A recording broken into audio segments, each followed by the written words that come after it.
Thank you for listening. Tonight's story is titled, Why I Never Went to School Without Animal Crackers, written by Manon Lysette, narrated by Plague Pasta. "Give me your animal crackers," Tommy said, sternly.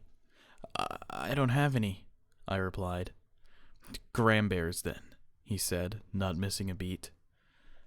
I don't have those either," I answered. "You know what this means, right?" he asked, eyes narrowing as he motioned to the rusted metal door. "You're going down in the basement." "No," I whined, pointlessly. There was no reasoning with Tommy. He'd been held up a year after flunking his grade, which meant he was the oldest in our class. People were naturally afraid of him, and the other bullies were quick to join his clique. He could get away with anything. He was bigger and faster than me. Before I could even try to run, he had me by the collar. He threw the door open and tossed me into the darkness, shutting the door behind him. I tried to open it, but I could tell he was putting all his weight on it to keep me from escaping. My only choice was to wander down and hope to find a light switch. The basement at our grade school was a really spooky place, and we weren't allowed down there. That didn't stop Tommy from using it as his personal prison. You see, the door was in a secluded area behind the stairs at the back of the building, out of sight from the security cameras. All Tommy had to do was post a couple lookouts in the hallway, and he had the ultimate bullying spot. He'd pick on our weaker classmates and threaten to lock us up if we didn't give him our snacks. Everyone always caved. That day was my turn, but Mum hadn't done the groceries for the week yet. I don't know what was worse, the fear of the unknown or the possibility that the rumors I'd heard were true. I'd never met anyone who'd survived being in the basement before, but I'd heard plenty of people talk about the Clock Man. Apparently, if you stood in the darkness for long enough, you'd hear him whisper, tick, tock, tick, tock, from every corner of the room. The numbers of ticks added up to the amount of years left in your life. In hindsight, it sounded stupid, but to a kid, it was terrifying. As I stood there in the bleak room, I nervously touched the cement wall and tried to find my way around. Maybe I'd find another exit, I hoped. My heart pitter-pattered faster and faster as I went down the stairs. I wish I'd grabbed the heavy stapler in my desk when I saw Tommy eyeing me in class earlier. That way, at least I would have had something with which to defend myself. What would I do if the Clockman appeared? From the corner of the room, I heard a shuffling sound and let out a scared yelp. "Who's there?" I screamed, clutching my book bag tightly against my chest. Tick, tock. Tick, tock, tick, tock.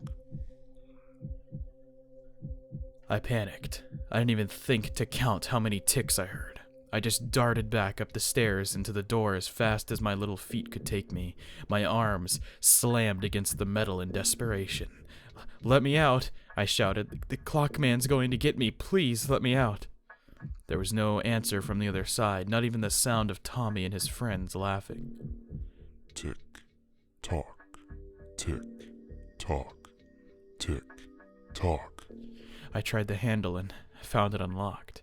I pushed the door open only to stagger into the empty hallway. Tommy had had his fun and hadn't stuck around afterwards. He'd gone after some other kid in the hopes of getting fruit gushers or something like that. Trying to hide my tears, I shuffled to the washroom and hid in one of the stalls. I didn't want my fellow classmates to see me cry. I would never live it down. More importantly, I didn't want Tommy to see me like this. If I showed any weakness, I knew he'd start picking on me full time. It wasn't fair, but that was life in grade school. I eventually convinced myself that one of Tommy's friends must have been hidden in the basement the whole time, and that the clock man wasn't real. It was the only way I could sleep that night. From that point on, I made sure to always have animal crackers on me, just in case Tommy picked on me again. I'd love to say that Tommy got his comeuppance soon after, but it took a few years, and I wish I'd just let it go. Grade 6 had just started. I had quite the growth spurt over the summer and easily towered over everyone in my class, including Tommy. My parents had put me into soccer camp, so I'd also gotten in shape as well. While Tommy had seemingly forgotten about my little stint in the basement, I hadn't. He was getting ready to bully Peter, one of the scrawny kids in my class. Tweedledee and Tweedledum were sticking to Tommy like magnets. Typical. Without Tommy, they had no authority. I watched and waited from the stairwell as they harassed poor Peter, pushing him against the door. I knew Peter wasn't going to be able to pay Tommy because I'd temporarily taken custody of his lunchbox. For the greater good. I waited until Tommy opened the basement door before jumping into view, pushing Tommy aside. The look of shock in his eyes was well worth the trouble. Peter ran off like a scared rabbit, and Tommy's accomplices followed suit.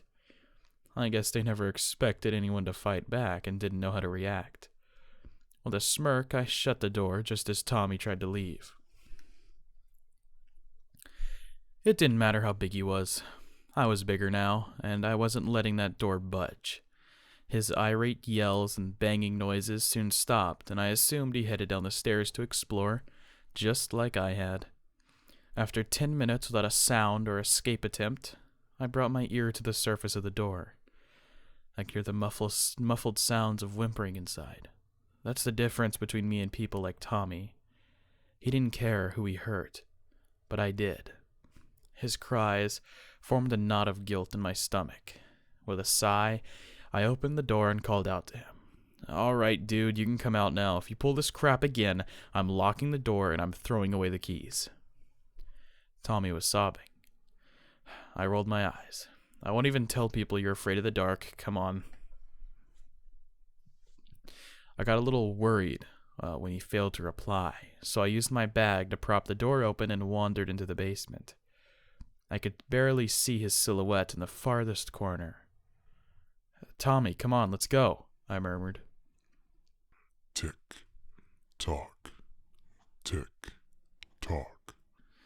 As my eyes adjusted to the darkness, I began to make out the silhouette, and it sure as hell wasn't Tommy. The man was large, bald, and completely naked. He was curled on the floor, hugging his knees as he ticked away the time.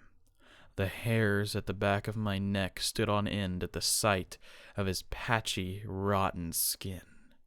Not far from him was Tommy, staring at him like a deer in headlights. Tears were falling from his paralyzed face. I grabbed him and yanked hard, dragging him towards the stairs in a frenzy. Tommy snapped out of his stupor once we reached the top and ran down the hallway without a single word. I shut the door behind me, trying to cast away the image of the clock man while wondering what I should do. Tell a teacher? Nah, I'd get in trouble for going into the basement. Run after Tommy? Pretend it never happened? I decided to follow the trail of tears and the sounds of Tommy whimpering. I found him in the same bathroom stall I'd hidden in years before. "Listen, you're fine, all right?" I said, reluctantly trying to reassure him. You saw him too, right? The clock man," he asked me. "Yeah." "How many ticks?" he asked. I don't know. He was still going at it when we left. Why?" I replied.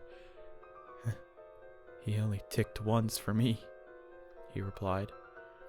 I didn't know what to tell him, so I just stood outside the stall and kept him company. It's weird. I'd hated this kid for years, but seeing him break down made it seem like a completely different person. Under other circumstances, we might even have become friends.